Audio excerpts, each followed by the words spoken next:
As I looked at the screen, my heart skipped a beat. It was a message from my family doctor at 5:27 p.m. on a Wednesday. What is Ewing sarcoma? What is the prognosis? We began to look for answers, and one word stood out: aggressive. In just a few short minutes, a relaxing evening with my sister-in-law turned into a night filled with shock, anger, fear, and a deep sadness.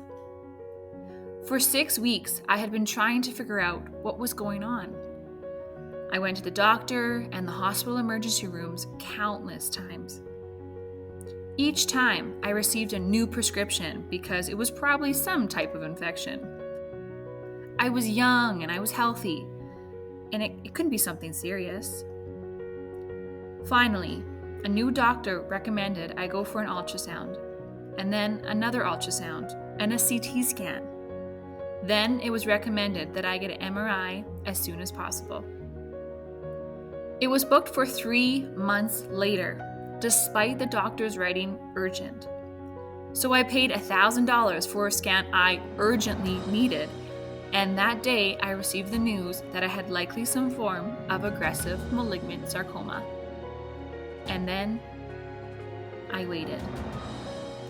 Waiting to find out the results of my biopsy. Waiting to see if I could survive this. Waiting to see if I can get married, have a family, continue building a career. 3 weeks of waiting. When I finally met my oncologist and she outlined my treatment protocol for the next year, I began to realize that my life would no longer be in my hands, but in the care of modern medicine and the knowledge of healthcare professionals.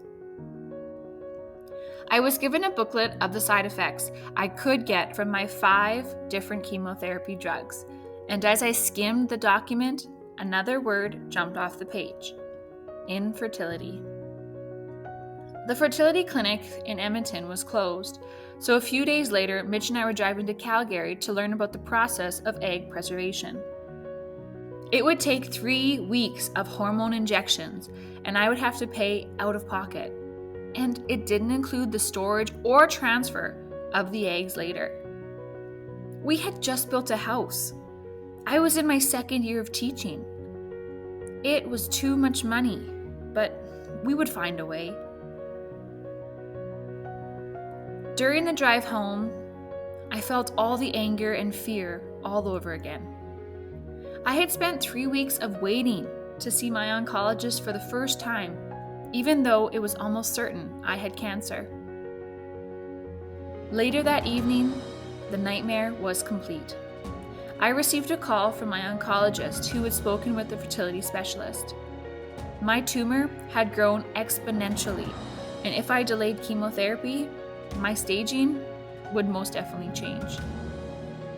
Mitch and I had one night to decide if I should delay chemotherapy for fertility preservation or start chemotherapy but lose the chance of ever having a child naturally. One night when I could have had 3 weeks.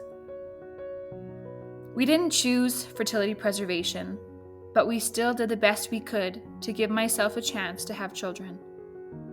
After surgery and months of chemotherapy, I traveled to Boston for proton radiation to potentially keep my ovaries from being damaged and protect my other organs. But when the dust settled, I was in menopause and I had to start hormone replacements. I was told I had little to no chance of being able to have children. The past 3 years have been hard as I watched my friends' pregnancy announcements, feeling both intense happiness and grief. And a few months ago, I scheduled another appointment at the fertility clinic to begin the egg donation process. We wanted to become parents, even if it was someone else's DNA. 3 days before the appointment, something in my body seemed different. So I did a pregnancy test, and then I did 3 more. And in 2 months, I will have my first child. I am incredibly thankful for the amazing nurses and doctors that saved my life. If it wasn't for them, I would not be here today and able to live life to the fullest. And I am very grateful that miracles do happen.